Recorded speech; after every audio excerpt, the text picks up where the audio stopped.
Bom dia a todos, alunos e alunas, tudo bem com vocês? Espero que todos estejam bem, com saúde, aproveitando essa quarentena com seus familiares. Vamos falar um pouquinho, mais uma vez, na nossa aulinha online, tá? Então vamos nos falar hoje na nossa aulinha online. Abram na página 7 para começarmos da apostila. Vamos falar um pouquinho hoje na nossa aulinha sobre os movimentos que faz a Terra. Por mais que nós estejamos parados, existe um movimento na Terra. Então, você tem a impressão que você está parado, mas na verdade, a Terra no qual você está fazendo um movimento. Que movimentos são esses? Tá? Nós vamos falar um pouquinho na aula de hoje. Bom, vamos começar falando, primeiramente, como eu acabei de falar para vocês, que a Terra ela se move sem parar. Então ela não está parada, como muita gente pensa. Vamos entender, primeiramente falando de Sol. Se vocês observarem, logo no início da manhã, o Sol está nascendo. Esse nascimento do Sol, esse nascer do Sol, chama-se aurora. Então, a aurora nada mais é do que o nascer do Sol. Se vocês olharem no fim da tarde, o Sol ele está se pondo, ele está indo embora. Esse fato de que o Sol está se pondo, tá? Então, quando o Sol se põe, nós chamamos de ocaso. Ocaso é quando o Sol está se pondo. Sol nascendo, aurora. Sol se pondo, ocaso.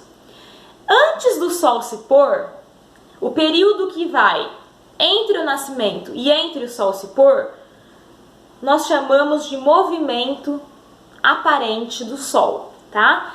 Que é o movimento que o Sol faz depois que ele nasceu e antes dele se pôr. Esse movimento, por que chamamos de movimento aparente do Sol? Porque esse movimento nada mais é do que um movimento de rotação da Terra, tá? Vamos falar um pouquinho disso com vocês também.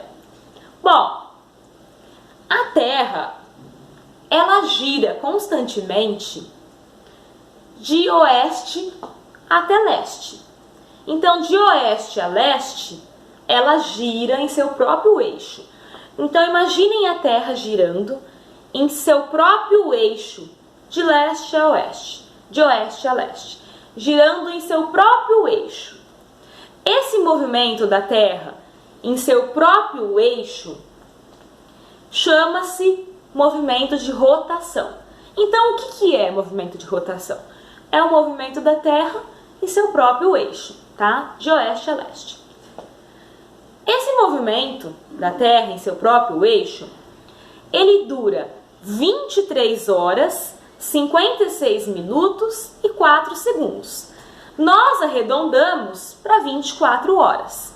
Então, é o período do dia terrestre. 24 horas é o que nós temos no dia. E o movimento de rotação, o movimento de rotação ocorre em 24 horas. Então, o movimento de rotação começa, termina no final dessas 24 horas, tá? Que é o dia terrestre. Abram agora na página 8.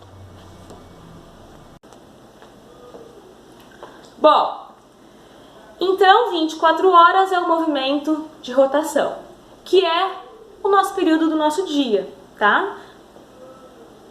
Que são 24 horas. Na página 8 da apostila de vocês, falamos de um outro tipo de movimento. Então, conhecemos agora o de rotação, vamos conhecer um outro movimento também que a Terra faz. Ao mesmo tempo em que a Terra faz esse movimento de rotação, que é o movimento dela em torno do seu próprio eixo, ela também faz um outro movimento, que é o movimento em volta do Sol. Então, imaginem o Sol, o movimento da órbita girando em torno do Sol. Além da Terra girar em torno do seu próprio eixo, como nós vimos em rotação, movimento de rotação, ela também gira em volta do Sol. E esse movimento da Terra girando em volta do Sol chama-se movimento de translação. Não é só a Terra que faz esse movimento de girar em torno do Sol. Não é só a Terra que faz o movimento de translação. Os outros planetas do Sistema Solar que vocês aprenderam também fazem. Quanto mais longe está o planeta do Sol, mais demora esse movimento para ele girar em torno do Sol. Então, quanto mais longe está o planeta do Sol, mais demora o movimento de translação, que é girar em torno do Sol, tá? A Terra, quanto tempo que ela demora para girar em torno do Sol? Ela demora 365 dias, 5 horas e 4 minutos. Então, 365 dias, 5 horas e 4 minutos, tá? Então, é o nosso ano. O ano tem 365 dias. E o movimento de translação é 365 dias, 5 horas e 4 minutos. Como vocês podem perceber, tem 5 horas e 4 minutos que estão sobrando aí no nosso ano, né? Porque o ano tem 365 dias. O movimento de translação tem 365 dias, 5 horas e 4 minutos. E essas 5 horas e 4 minutos, elas ficam sobrando porque acaba o ano inteiro e ainda tem 5 horas e 4 minutos que faltam para completar o movimento de translação. Bom, o homem, ele resolveu esse problema fazendo o quê? Ele resolveu esse problema, gente, fazendo os anos bissextos. O que é ano bissexto? Se você pegar essas 5 horas e 4 minutos que sobram em um ano, somar com 5 horas e 4 minutos de mais um ano, somar com 5 horas e 4 minutos do terceiro ano e somar com 5 horas e 4 minutos do quarto ano, você vai ter 24 horas. Então, se você somar 5 horas e 4 minutos, 1 ano, 2 anos, 3 anos, 4 anos, se você somar essas 5 horas e 4 minutos em 4 anos, você tem 24 horas. Então, 5 horas e 4 minutos, mais 5 horas e 4 minutos, mais 5 horas e 4 minutos, mais 5 horas e 4 minutos, em 4 anos você tem 24 horas aí sobrando. Por isso que criaram o ano bissexto. Ano bissexto nada mais é do que de 4 em 4 anos tem um dia a mais no ano, porque um dia é 24 horas, que são essas 24 horas que sobraram em 4 anos. Então, de 4 em 4 anos, fevereiro tem um dia a mais. Fevereiro tem 29 dias de 4 em 4 anos, tá? Justamente para recuperar esse tempo que faltou, beleza? Então, para vocês entenderem, movimento de rotação é o dia, 24 horas, arredondando dá 24 horas, né? E o de translação é o nosso ano, arredondando dá 365 dias. E eles recuperam essas 5 horas e 4 minutos com o ano bissexto de 4 em 4 anos, tá?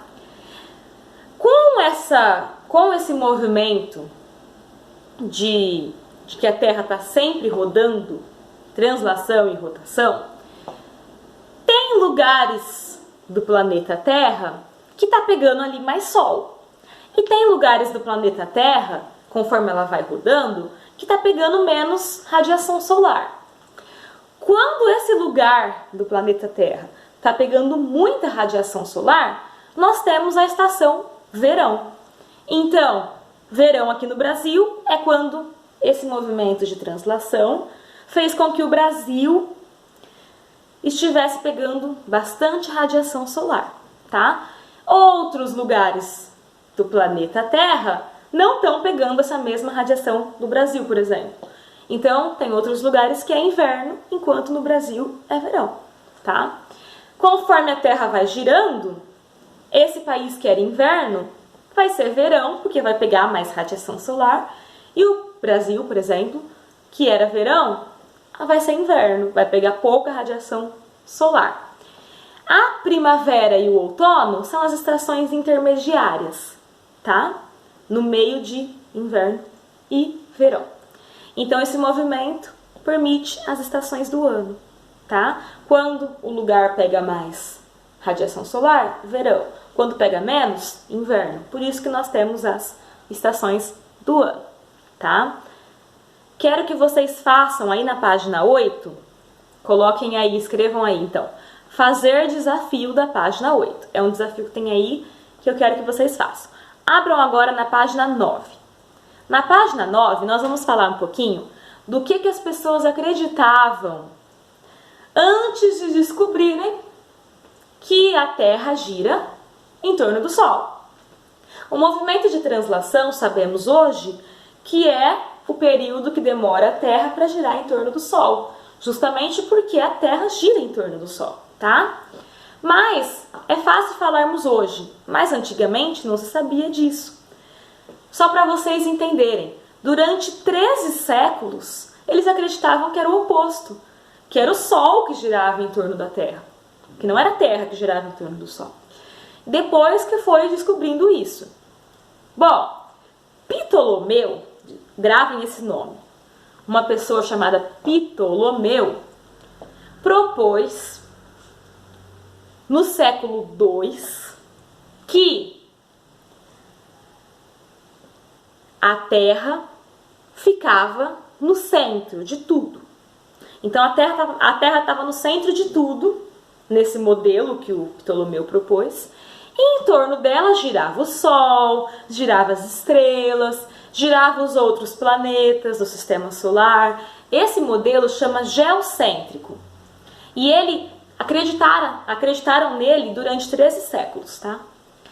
Então, Ptolomeu propôs um modelo geocêntrico, em que a Terra estava no centro, em volta da Terra girava tudo, Sol, estrela, planetas, tá? Sabe-se hoje que esse modelo não é real, mas acreditaram muito nele naquela época.